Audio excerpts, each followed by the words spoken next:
Thank you all for allowing me to speak today, for tuning in to listen. I hope you like what I have to say.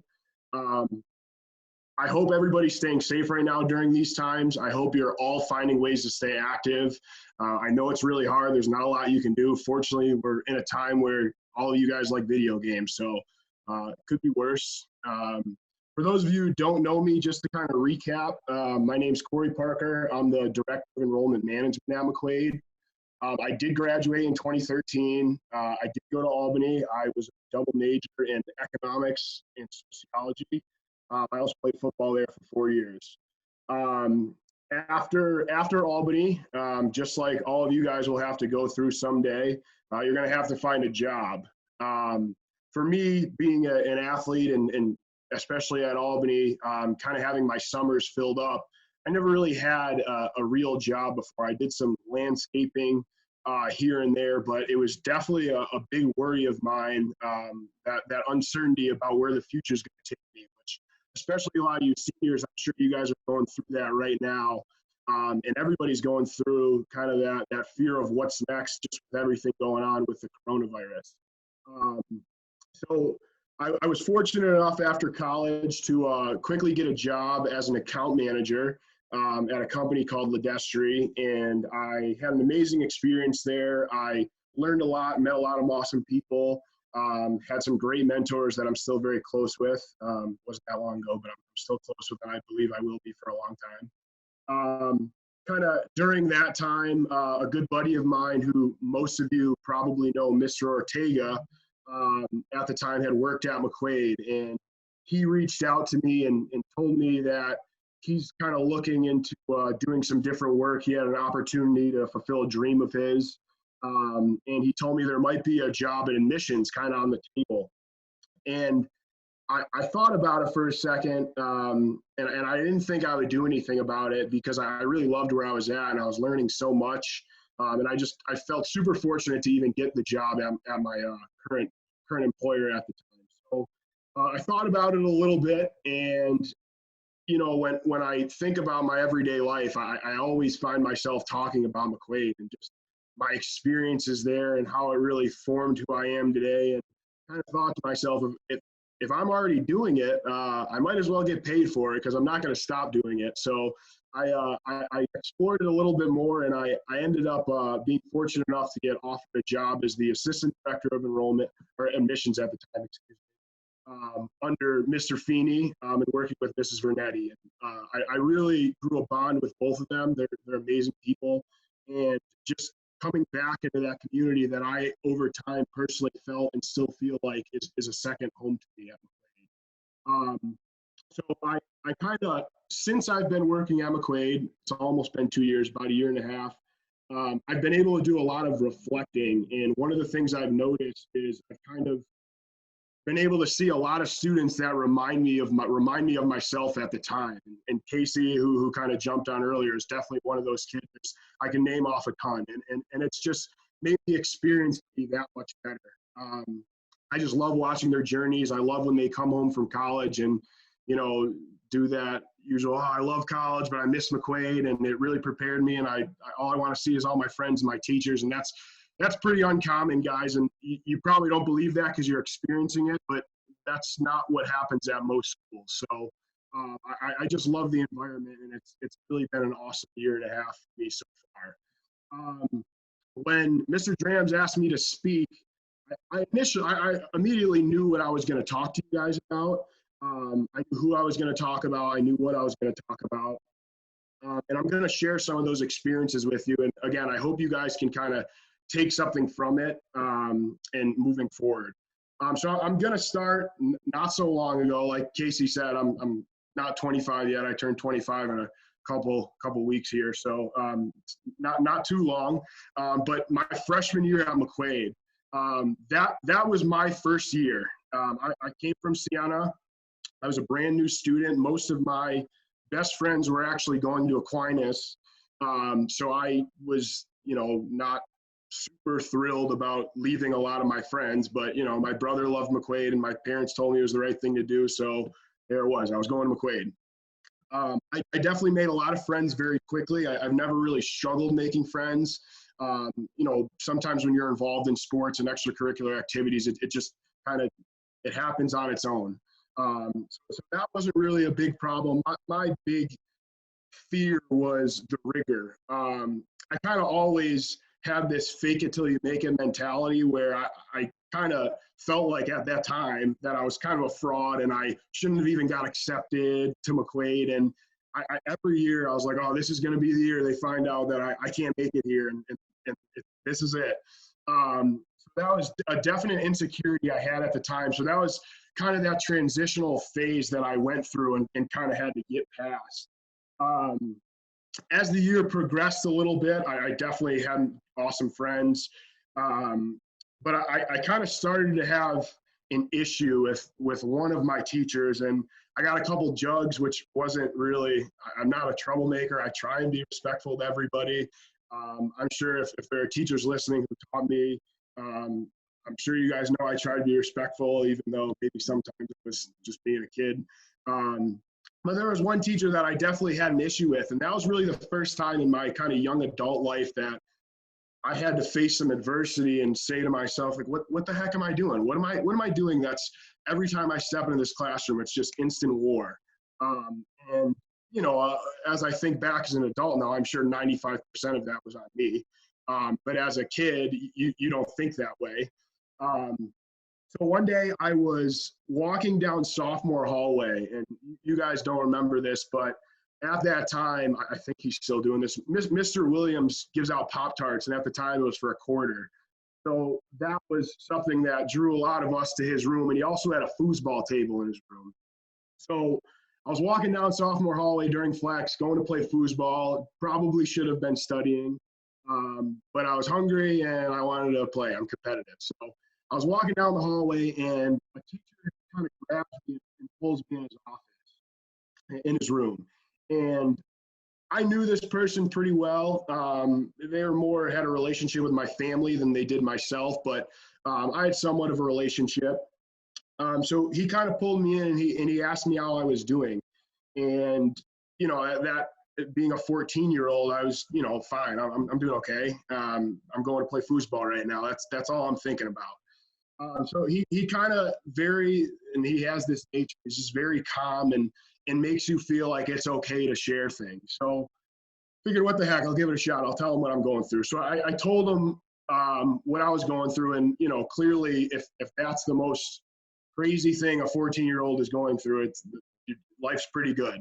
But regardless, I didn't realize that. I was pretty frustrated, and every day I would get even more frustrated. He talked to me and just kind of put things into perspective for me. He really allowed me to speak to him like I was a young adult. And that was really the first time in my life I had ever had somebody not, talk to me like I'm a kid. They talked to me like I was a young man. And that was new for me. And I responded really, really well. And, he gave me some advice, and he spoke with that teacher, and he spoke with me. And I think more than anything else, I kind of realized that I needed to change things. And it was really the first time in my whole life that I had felt like a place other than my house could be a home for me. And that was really because of this person reaching out. And it made the rest of that year so much better, so much more enjoyable. And it really helped me start to grow as a person. Definitely had a lot more growth left, and I still do. But at that time, that was big for me. So jumping forwards a couple of years to my junior year at McQuaid. Again, I really hadn't experienced much adversity in my life to this point. So I was pretty confident with who I was. I had somewhat, at least I thought, established myself as a student and an athlete and a friend at McQuaid. Although I definitely still had my academic insecurities. I was still thinking, like, this is the year I'm going to fail everything, and they're going to say, why did we let that kid into the school? So it didn't happen, obviously. I didn't realize that there was so much more for me to learn. I thought as a junior, that's definitely that age where when your parents tells you something, you're like, you're wrong, I'm right, stop talking. So that was kind of where I was at.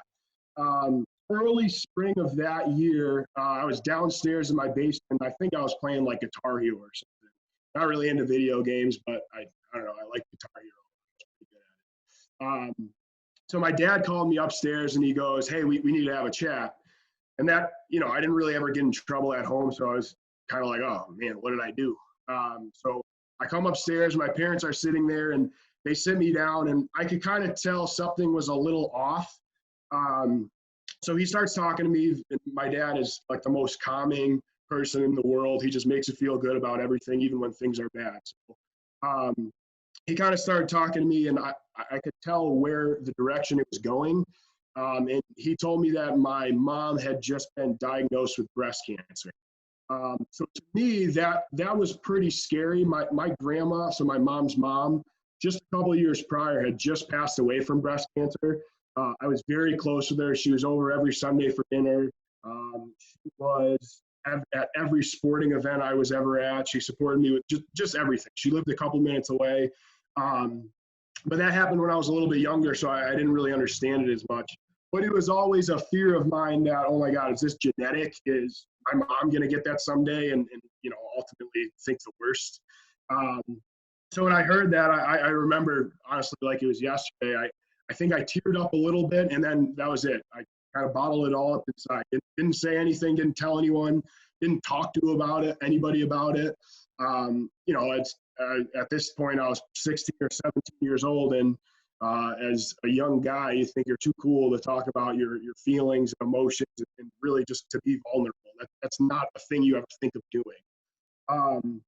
So oddly enough, during this time, we had just finished basketball season. So I played football and then basketball, and I didn't do anything in the spring. So I had a little bit of free time there. And this same person that I talked about in my last story kind of grabbed me and said, "Hey, Cory, you really should consider going on this retreat." And it was the Amos retreat at the time, juniors did Amos. I didn't really know much about it. I had heard of Kairos, but I never really heard much of Amos. And I didn't have many of my best friends that were going on that one. Probably 80% of the people I half knew. I probably thought some of the kids were weird or whatever, which was so wrong of me. And I said, you know what, I'm just gonna go. I'm gonna go. I'm gonna try it out. I trust this person. I have a relationship where if this person tells me I should be going to this, I should be going to it. So I did go. I ended up going, and I'm not going to get into what's talked about on it. I want you guys to all experience that on your own. But there was one portion of it where we were just kind of in a group, and we were able to just talk about whatever we wanted to talk about. And up until that point, the experience was a lot of joking around, a lot of just guys messing around, playing football, doing some serious stuff. But for the most part, it felt like camp to me. It was a lot of fun. It was awesome. I didn't know what was coming. So one night after dinner, we were all sitting around, and one of my best friends at the time, who was one of the couple kids I was close with on that retreat, started talking, and he had said that, his mom had just been diagnosed with breast cancer, and he started crying. And I was kind of like, whoa, this kid like never talks about anything like that. And I was pretty shook. And the next thing I noticed, like, I just naturally was kind of had my arm around his shoulder and was consoling him. And in that moment, I kind of thought, if my best friend can talk about this right now and is going through literally the exact same thing that I am, I surely should be able to talk about it. So I did. I shared with everybody. And I allowed myself to be vulnerable. I was emotional, and the response was 20 plus people, majority of whom I barely knew. And again, like I said earlier, I thought were weird or whatever, and I definitely had judgments for each of them, were right there for me. And then they felt like they could do the same, and I was there for them. And then my view on them just changed completely. And I was able to kind of look at myself and say, why did I think that of those kids? They're going through so many of the same things that I am. And if I have to look back in my life to one moment where I really grew up the most, or that really changed me and put me down a path, it was that exact moment. And when we were done, it was probably 2 a.m. that we all went to bed, because we were just, we had just like a bunch of babies, cried for an hour together. So, after that, we were joking around, we were messing around. We didn't want to go to bed. It was just the best feeling in the world that this huge weight was lifted off all of our shoulders. And we never had to worry about just bottling these things up inside again. So as I was kind of walking out, that same person again who told me to go on this retreat, who held me as a freshman, kind of grabbed me and just didn't really say much, just gave me a huge hug. And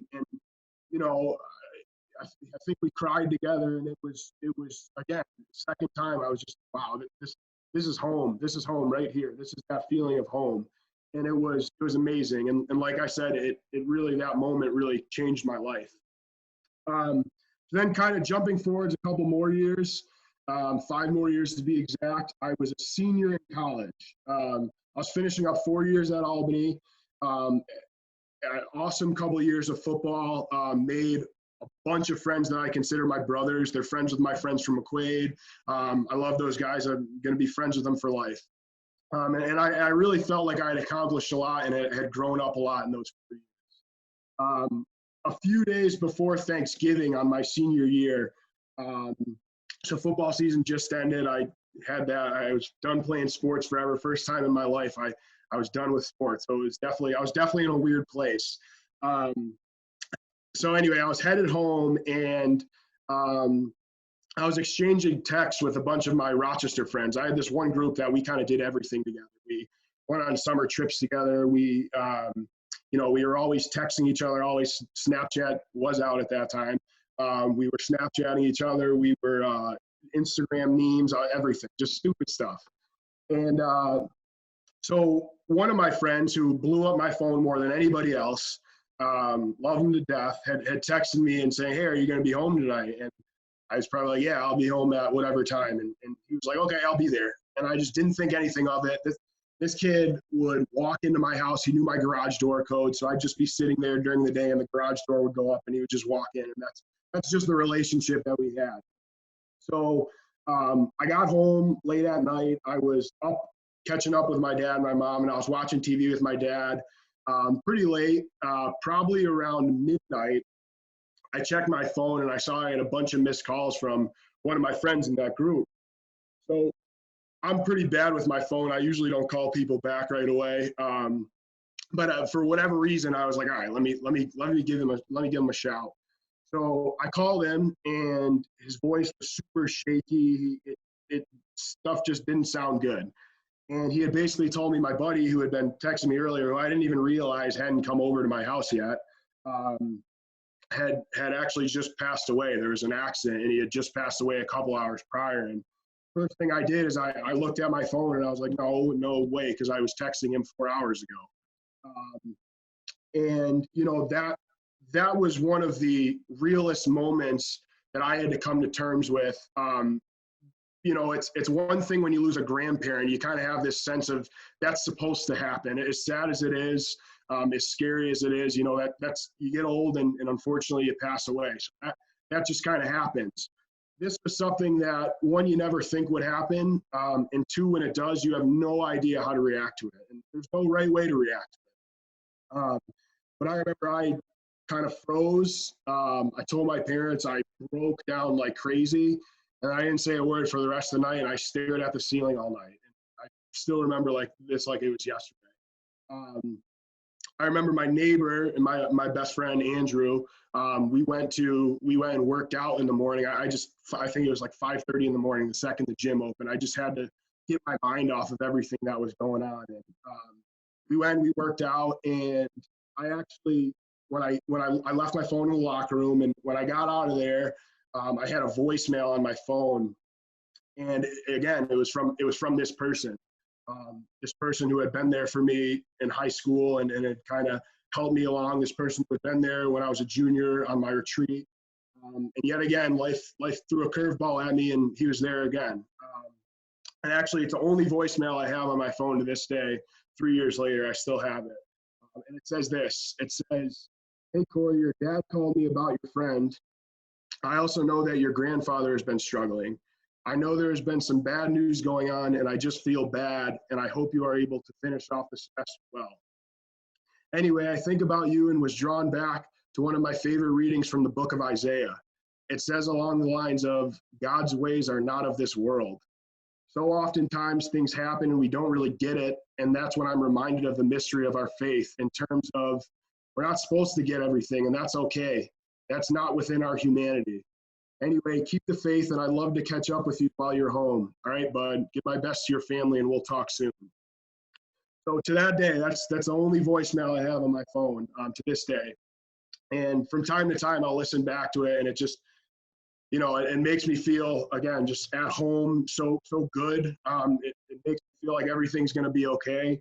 And it's, this person knows how I feel about him, and I can't thank him enough for the constant support. And every time I've had something go right, wrong, he's always been there.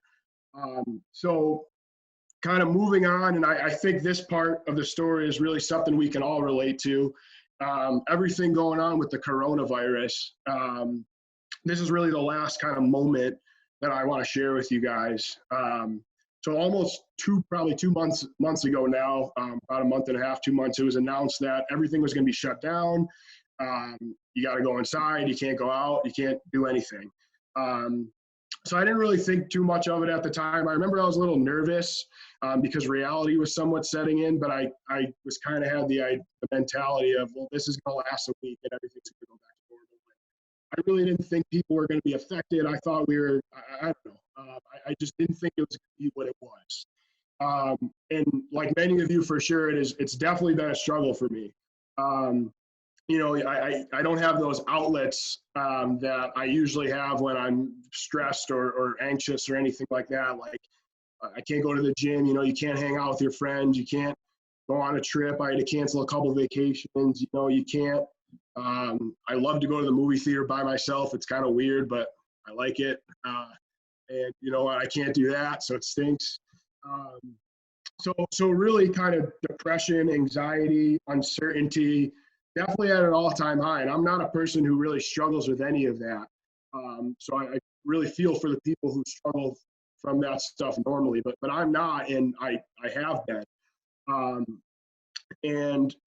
have great family, great friends. I got a dog, I got an awesome girlfriend, and all those things are super helpful. But, there are still things in life that you need to have, and when it gets taken away from you, it makes things really challenging. And I know you guys all know what that feels like right now.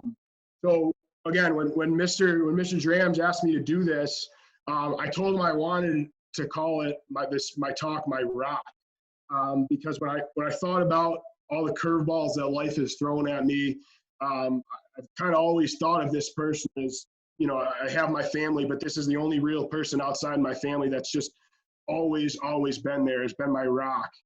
Whenever things go wrong, even if it's just a text or a voicemail or a hug or whatever the case may be. And that's really just meant the world to me and helped me get through things. So kind of last week, right on cue, after I told Mr. Drams what I wanted to call this speech, this person sent out a Schoology message that teachers do every day. And it was really simple, but it kind of summed this person up perfectly. It was soothing. It was a video of the Genesee River. And I took a couple things from it, a couple quotes he gave. The first was that although there's not a lot of people out here, I'm sure you would agree God is very much at work. This is something that it's crazy. It's really hard to see that right now. It's hard to see the good in things. It's hard to keep faith. It's hard to see God. We have no idea when this thing's going to end. We've heard it. It could be a year. It could be, who knows? And it's really hard to see that. And this person has always reminded me to kind of keep that faith, even in the hardest times, even in a time that none of us have experienced before. And that's an amazing gift that this person has shared with us, has always shared with me. And then the last thing he said, which I love this quote. It really hit me pretty hard. He said, "May you have an opportunity to be a lighthouse for somebody today."